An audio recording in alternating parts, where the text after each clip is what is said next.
राधे राधे दोस्तों। आज हम आपको सुनाएंगे जैसा कर्म वैसा फल, एक बूढ़े माता पिता की बड़ी दुख भरी कहानी। अगर आप हमारे चैनल पर नए हैं तो प्लीज हमारे चैनल को सब्सक्राइब करें, वीडियो को लाइक करें और शेयर करें। रामदास के परिवार में रामदास के 2 बेटे, 2 बहू और उनकी धर्म पत्नी गायत्री जी थी। गर्मियों का मौसम था।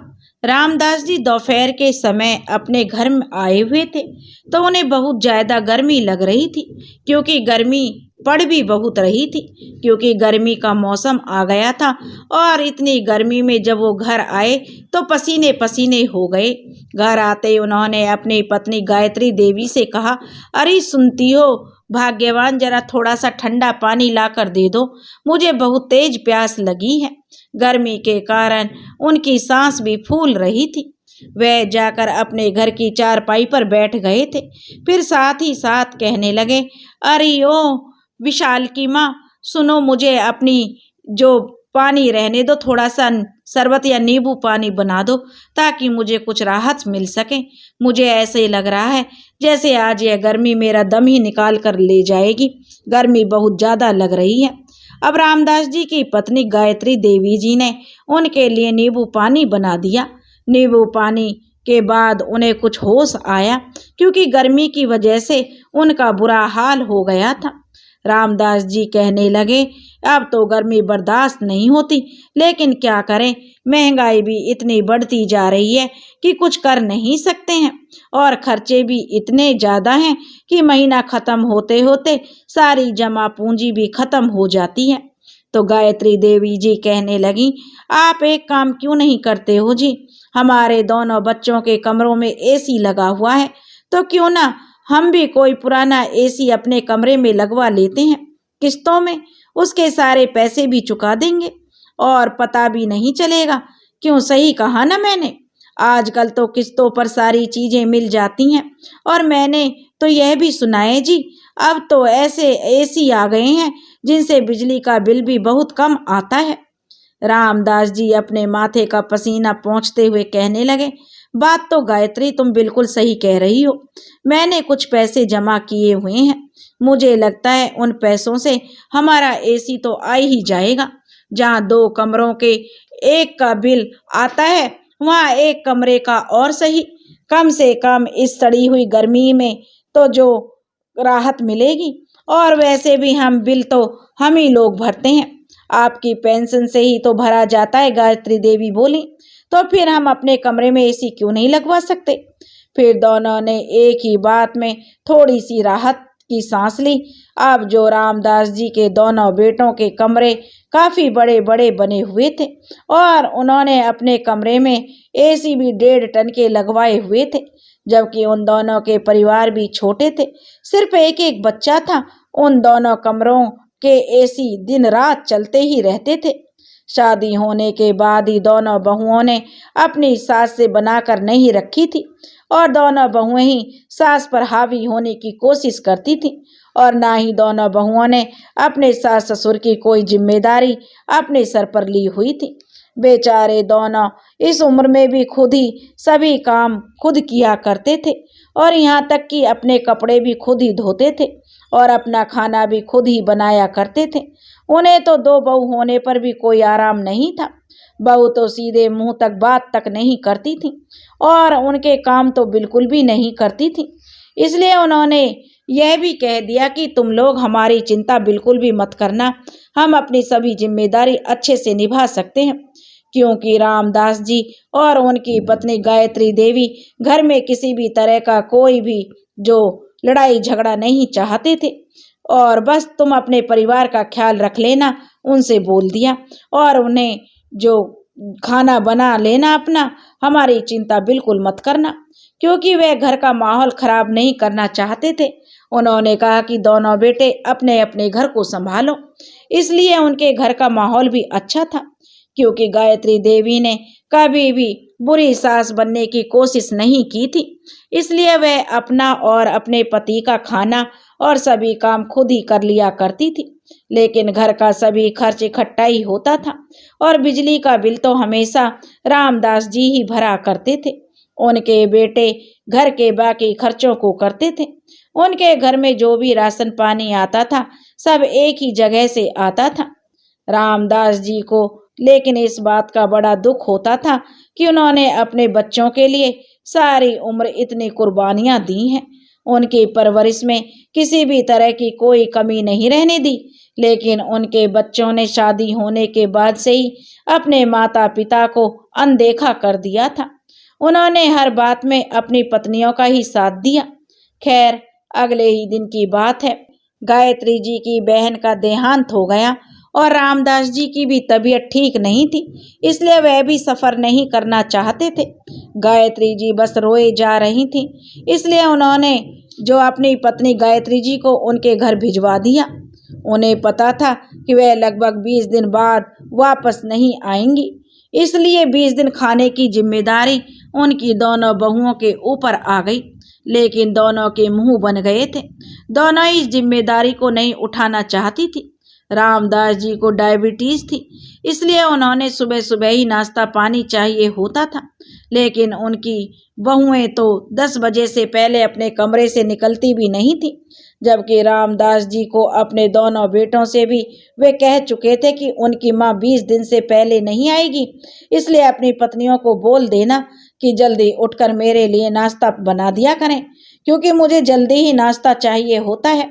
यह सुनकर उनकी दोनों बहुएं तिरछा सा मुंह बनाकर अपने अपने कमरे में चली गईं, लेकिन दोनों के माथे पर बल पड़े हुए थे। रामदास जी अच्छी तरह जानते थे उनकी दोनों बहू सेवा करने वाली बिल्कुल भी नहीं है, लेकिन उनकी मजबूरी थी। उनसे ज्यादा देर भूखा नहीं रहा जाता था, क्योंकि उन्हें बीमारी ही कुछ ऐसी थी जिसमें भूख ज्यादा लगती है। दोनों बहू किचन में जाकर गुस्से में बर्तनों को जोर जोर से पटकने लगी, क्योंकि उन्हें सुबह सुबह उठना अच्छा नहीं लग रहा था और दोनों आपस में कुछ बड़बड़ा रही थी। जब रामदास जी बाहर आए तो उन्होंने अपनी दोनों बहुओं की बातें सुन ली थी। बड़ी बहू छोटी बहू से कह रही थी, देखो तो बुढ़िया कितनी तेज है, बहाना बनाकर खुद तो गांव चली गई और इस मुसीबत को हमारे सर पर डाल कर गई है। और इतना ही नहीं, इस बुढ़े के तो कितने ज्यादा नखरे हैं, नाश्ता भी तो इन साहब को सुबह सुबह चाहिए। हमें कौन सा यह नौकरी दे रहे हैं जो हम इतना जल्दी उठकर इनके लिए नाश्ता तैयार करें। टाइम टेबल तो देखो इन्होंने कैसा बनाया हुआ है, दोपहर का खाना भी 2 बजे चाहिए, चाय 3:30 बजे तक ही चाहिए। मैं तो सोच सोच कर परेशान हो रही हूँ कि यह 20 दिन कैसे निकलेंगे। हमारी तो जान पर बनाई है। एक तो हमारे बच्चे ऐसे हैं, हमें रात भर सोने नहीं देते और उनको सुलाते सुलाते ही आधी रात निकल जाती है, और अब सुबह सुबह इनके लिए उठकर नाश्ता भी बनाना होगा। अपनी दोनों बहुओं की बात सुनकर रामदास जी बहुत दुखी हुए। उनके उठने से पहले ही उनकी पत्नी उनके लिए नाश्ता तैयार कर देती थी और उनके सामने रख देती थी। नाश्ते में वह सिंपल खाना ही खाते थे, लेकिन बिना चीनी का ही खाना खाते थे, क्योंकि उन्हें डायबिटीज थी। चाय भी फीकी ही पीते थे। कभी उनकी पत्नी गायत्री जी उनके लिए दलिया बना देती तो कभी साबूदाना बना दिया करती थी, लेकिन उनकी बहू ने तो उनके लिए ready to eat cake packet लाकर घर में रख दिए थे और बस एक कप चाय बनाकर बाजार से लाया नाश्ता उनके सामने रख देती, और चाय भी ऐसी बनाती उसमें पानी ज्यादा और दूध कम होता था और बस चाय पत्ती भरी रहती थी। चाय का पहला घूंट पीते ही रामदास जी की आंखों में आंसू आ गए, क्योंकि चाय एकदम कड़वी लग रही थी। इसलिए उन्होंने चाय का कप नीचे रख दिया। उनकी दोनों बहुएं चाय का कप पकड़ाकर अपने अपने कमरे में चली गई थी। गर्मी भी कुछ ज्यादा ही लग रही थी, जबकि रामदास जी अभी अभी नहाकर आए थे, लेकिन फिर भी पसीने से भीग गए थे और उनके ऊपर से वह कड़वी चाय पीना तो उनका मूड ही खराब कर दिया था। रामदास जी ने अपनी आंखों में आए आंसुओं को साफ किया और उठकर अपनी रसोई में चले गए। रसोई में गए तो देखा पूरा रसोई घर बिखरा पड़ा है, जबकि उनकी पत्नी गायत्री देवी घर को बहुत साफ सुथरा रखती थी और सभी चीजों को अच्छे से रखती थी, और झूठे बर्तन तो किचन में बिल्कुल भी नहीं छोड़ती थी। वह अपनी बहू के बर्तन भी धोकर रख देती थी और पूरा किचन साफ करने के बाद ही अपने कमरे में आती थी। किसी भी बात को लेकर जो गायत्री जी अपनी बहू से झगड़ा नहीं करती थी, बल्कि उनके दोनों बेटे भी विशाल और आकाश अपनी माँ से बोलते, माँ आपने जो बनाया है हमें भी दे देना, क्योंकि आज मेरी पत्नी की तबीयत ठीक नहीं है। दूसरा भी कहने लगा, हाँ माँ आज हमारा भी खाना बना देना, आज मेरे बेटे की तबीयत खराब है इसलिए मेरी पत्नी खाना नहीं बना सकती है। इसलिए बेचारी गायत्री देवी चुपचाप उन सभी का खाना बना दिया करती थी। वह सभी को गरम गरम रोटी बनाकर खिलाती थी। रामदास जी को तो हमेशा उन्होंने गर्मा गर्म रोटियां बनाकर ही दी थी और उन्हें हमेशा ताज़ा खाना ही देती थी, और अगर रात की रोटी बच भी जाती तो उन्हें सुबह अपने आप खा लेती थी, लेकिन रामदास जी को ताज़ा खाना ही देती थी। अब गायत्री देवी जी ने उन्हें कभी भी शिकायत का कोई मौका नहीं दिया था। उन्होंने बहू और पत्नी दोनों का फर्ज साथ साथ निभाया था। बहू तो उनकी एकदम बदतमीज और कामचोर निकली। जब रामदास जी ने किचन की ऐसी हालत देखी तो उन्हें बहुत दुख हुआ। रात के बर्तन भी किचन में अभी तक पड़े हुए थे, जबकि उनका किचन काफ़ी बड़ा और सुंदर था, लेकिन फिर भी उन्होंने उसे गंदा करके रखा हुआ था। रामदास जी अपने लिए 2 ब्रेड निकालकर उन पर मक्खन लगाया और पानी के साथ निगल गए। आंखों में आंसू थे, लेकिन बेचारे करते भी क्या। आज तो उन्हें अपनी पत्नी की बड़ी याद आ रही थी, लेकिन बेचारे करते भी क्या। वहाँ भी कुछ ऐसा था कि उन्हें बुला भी नहीं सकते थे। अब तो उन्हें दोपहर का खाना भी बासी ही दे दिया गया था। रात में जो खाना बनाया था वही बच गया था और रात की बासी सब्जी उन्हें खाने में दे दी गई।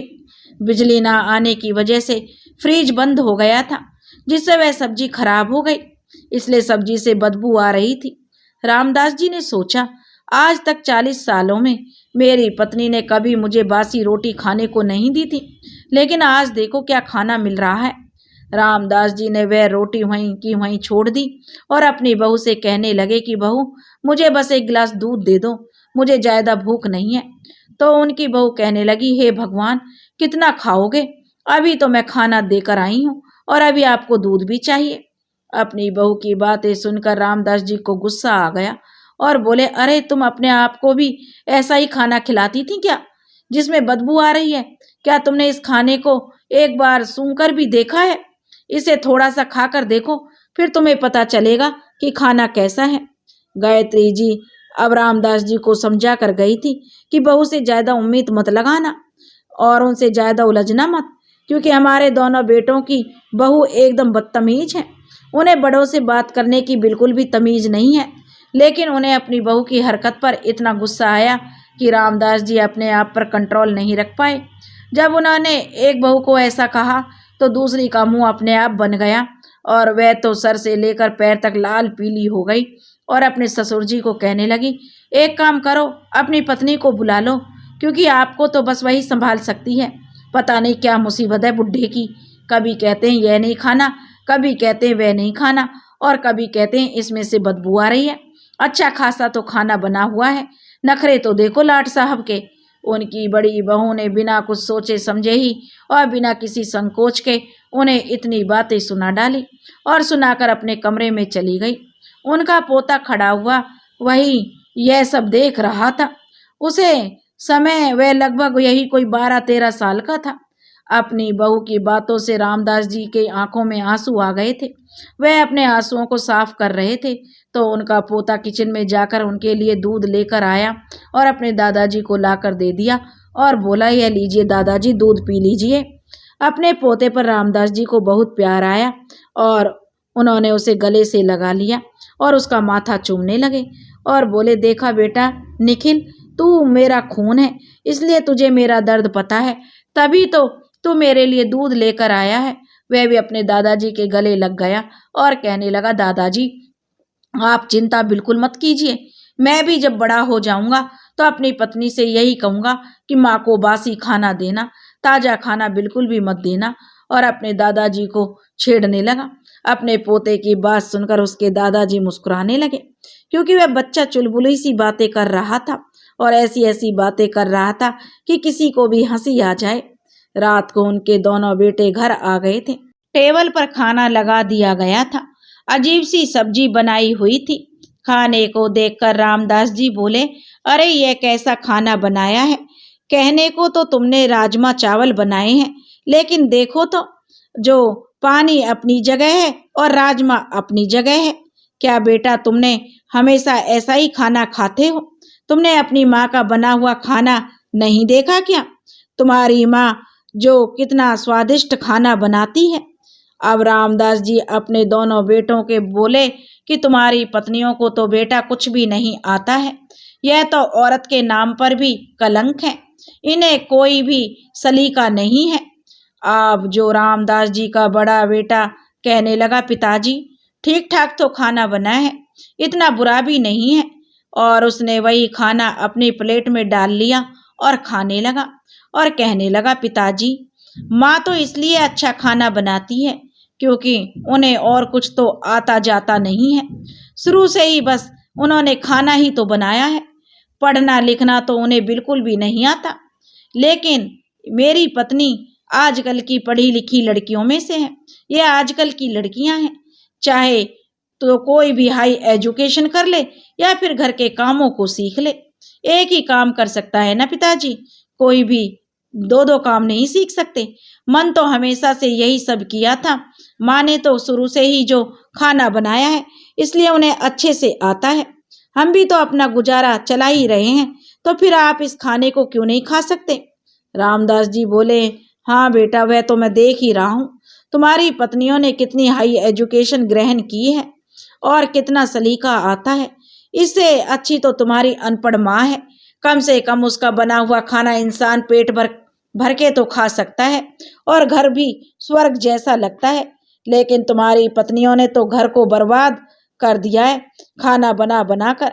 तुम्हारी माँ ने कभी भी मुझे ऐसा खाना नहीं खिलाया जैसी तुम्हारी पत्नियां मेरे सामने रख देती हैं।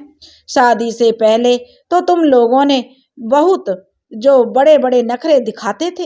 अगर नमक कम ज्यादा हो जाता था तो अपनी माँ को बोलते थे, माँ हम सुबह से काम करते हैं, थके हुए आते हैं, खाना तो ठीक से दे दिया करो।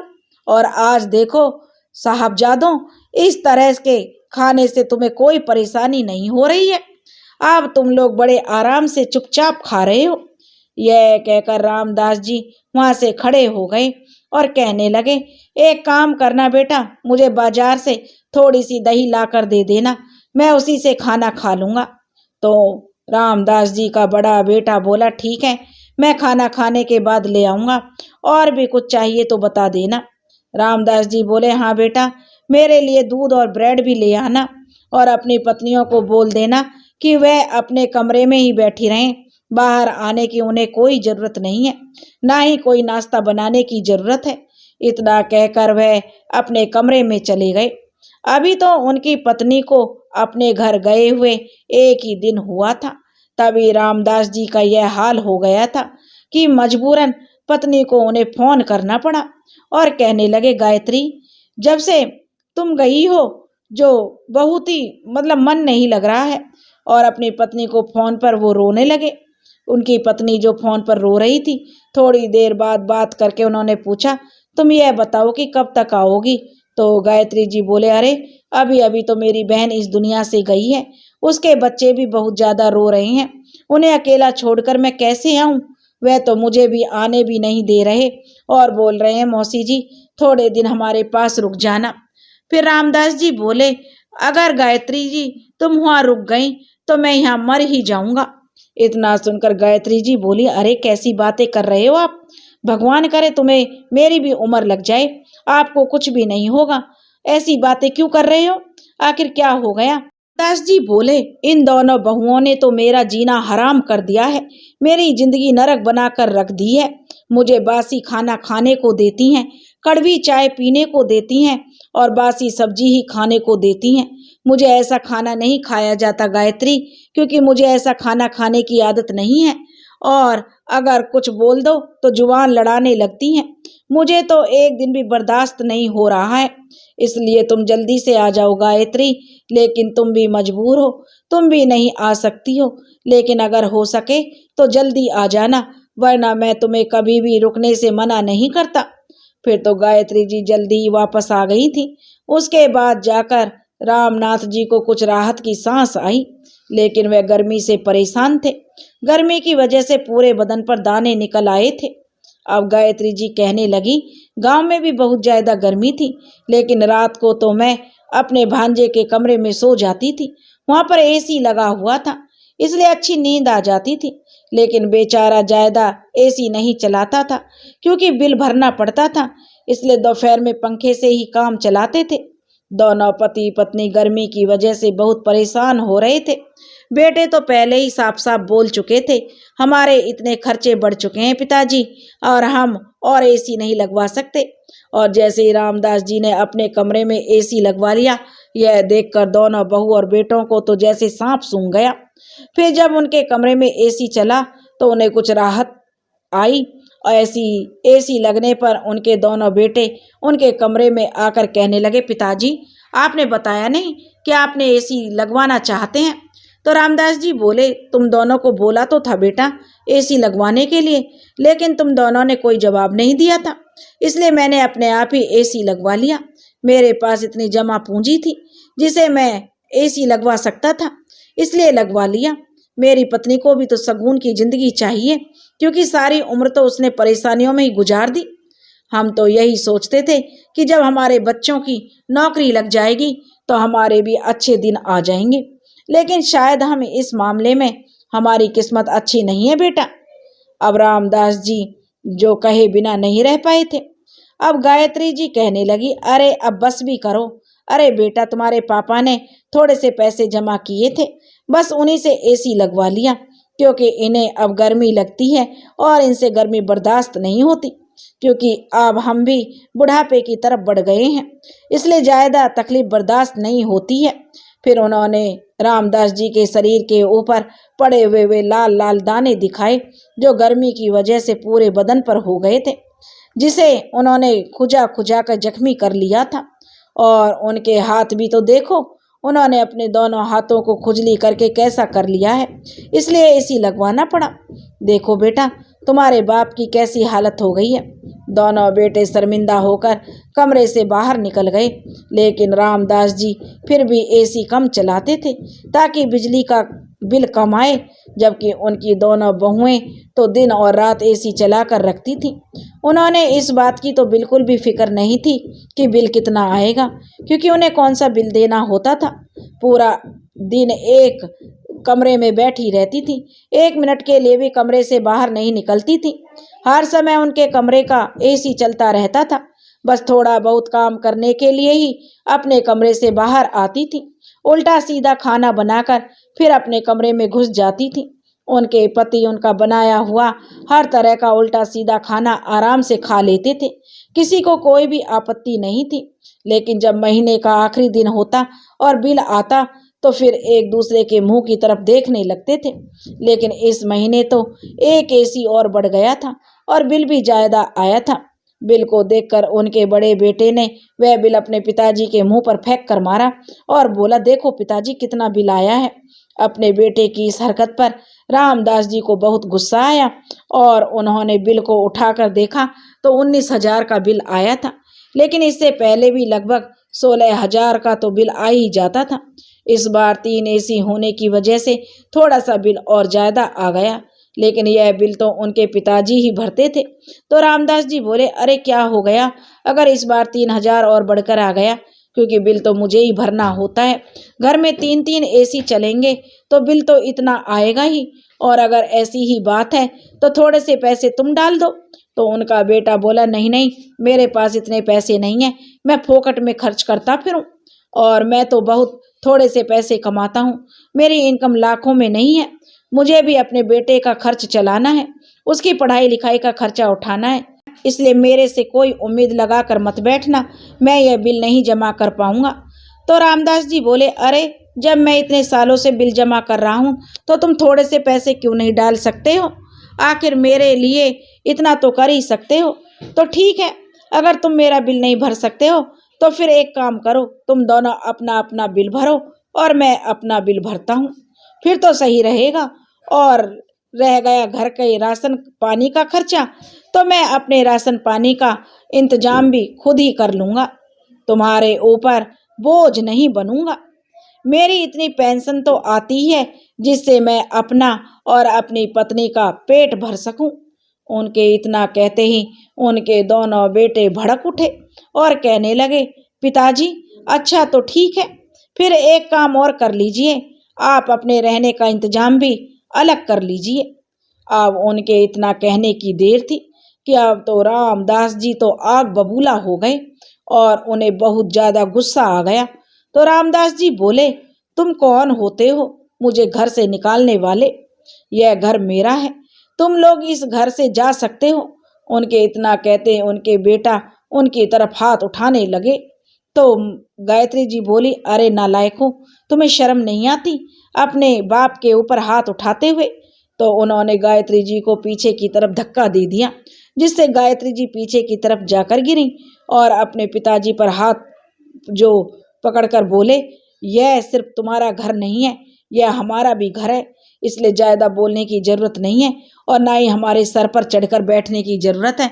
और अगर तुम्हारे पास इतने ही पैसे थे तो हमें दे देते, एक जो एसी खरीदने की क्या जरूरत थी? हम तो आजकल वैसे ही अपने खर्चे के लिए परेशान हो रहे हैं। तो छोटा बेटा कहने लगा, एक काम करते हैं भैया, उनके कमरे से एसी ही उतार लेते हैं और उसको बेच देते हैं। यह नया एसी है, आराम से बिक जाएगा और इन दोनों को तो ऊपर वाले कमरे में फेंक देते हैं। यह दोनों बुढ़ा बुढ़ी तो वहीं पर अपना बाकी समय बिताएंगे। आजकल इनकी जवान कुछ ज्यादा चलने लगी है। जब ऊपर वाले कमरे में रहेंगे तो इनका दिमाग अपने आप ठिकाने आ जाएगा। उनके हाथ में बहुत तेज दर्द होने लगा था, क्योंकि उनके बेटे ने रामदास जी का हाथ बहुत तेज पकड़ा हुआ था। वह तो बेचारे सोच रहे थे कि आज तो मेरी हड्डी ही टूट जाएगी। रामदास जी जोर जोर से रोने लगे, उनकी पत्नी भी रोने लगी।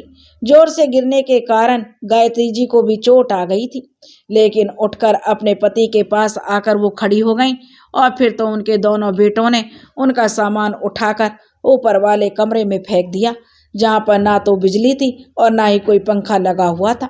दोनों पति पत्नी बस रोए जा रहे थे, रो रो कर बोल रहे थे, हमने अपने बच्चों के लिए अब तक कितनी कुर्बानियां दी हैं, सोचा था आखिरी समय में जीवन आराम से बिताएंगे, लेकिन यहाँ तो देखो हमारे बच्चों ने हमारा जीना ही दुश्वार कर दिया है। उनके बेटों ने उनके कमरे को ताला भी लगा दिया था ताकि वे अपने पुराने कमरे में ना जा सकें।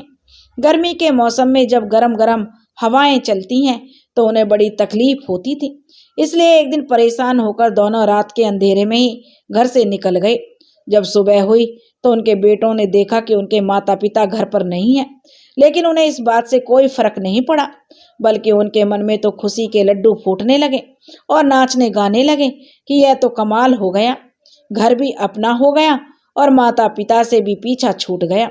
लेकिन अगले ही दिन जब दोनों अपने ऑफिस जाने के लिए तैयार हो रहे थे और घर के बाहर निकले तो अपने ऑफिस पहुंचे तो उनके बॉस ने उन्हें नौकरी से ही निकाल दिया और उनका बॉस उनके ऊपर भड़कने लगा, तुम दोनों की वजह से मेरा बहुत नुकसान हो गया है। मेरी एक बहुत जरूरी फाइल थी जिसको तुमने पता नहीं कहाँ गुम कर दिया है और मैं तुम्हें अकाउंट में भी तुमने जो हेरा फेरी करते हुए मैंने देखा है, इसलिए मैं तुम्हें नौकरी से निकालता हूँ। रामदास जी का बेटा अकाउंट में हेरा फेरी करके अपने बीवी बच्चों के खर्चों के लिए अलग से पैसे निकालता था, क्योंकि उनके खर्चे दिन पर दिन बढ़ते जा रहे थे। उनकी पत्नियों की फरमाइशें कुछ ज्यादा ही थी, इसलिए बेचारों को अपनी नौकरी से भी हाथ धोना पड़ा। से भी कहते हैं कि जब कोई किसी का दिल दुखाता है तो उसकी हाय कहीं ना कहीं तो पड़ती है। अब दोनों बेटे मायूसी भरे चेहरे लेकर अपने घर आ गए तो उनकी पत्नियां कहने लगी, अरे क्या हो गया है? उनके इतना कहते ही दोनों अपनी पत्नियों के ऊपर भड़क उठे और कहने लगे, यह सब तुम्हारी वजह से हुआ है, तुम्हारी वजह से हमने अपने माता पिता को घर से निकाल दिया और आज हमारे हाथ से हमारी नौकरी भी चली गई और आज हमारी ऐसी हालत हो गई है, अब तो शायद भूखा मरना पड़ेगा। रामदास जी अपनी पत्नी गायत्री को लेकर उसके मायके चले गए थे, क्योंकि गायत्री जी का भांजा बहुत ही संस्कारी लड़का था। वह अपने मौसा मौसी की बहुत इज्जत करता था। उसने उन दोनों को अपने घर में खुशी खुशी रख लिया। वह उनकी अपने माता पिता की तरह सेवा करता था। खुद वह पंखे के नीचे सोता और उन दोनों को एसी वाले कमरे में सुलाता था। लेकिन रामदास जी के बच्चे दिन प्रतिदिन बुरे हालात में फंसते चले गए।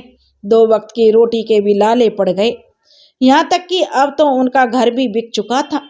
मजबूरी में दोनों बेटों को अपनी अपनी पत्नियों के घर जाकर रहना पड़ा, लेकिन वहाँ भी उनके दिन की शुरुआत तानों के साथ होती थी, क्योंकि वहाँ पर रोज रोज उन्हें सुनने को मिलता था कि जो अपने माता पिता के साथ गलत करेगा उसके साथ तो गलत होना निश्चित है। इसलिए हमेशा अपने माता पिता का सम्मान करना चाहिए, उनके फैसलों का सम्मान करना चाहिए। उनके द्वारा दिए गए फैसले हमारे लिए कभी गलत साबित नहीं हो सकते। हमें उनके आशीर्वाद के काबिल बनना चाहिए, ना कि उनकी बद्दुआओं के, क्योंकि अगर माता पिता का आशीर्वाद मिलता है तो जिंदगी स्वर्ग बन जाती है, और अगर वही माता पिता बद्दुआ दें तो जिंदगी नरक बन जाती है। यही भगवान का न्याय है। इसे जितना जल्दी समझ गए उतना ही अच्छा है, क्योंकि माता पिता के चरणों में ही असली स्वर्ग है।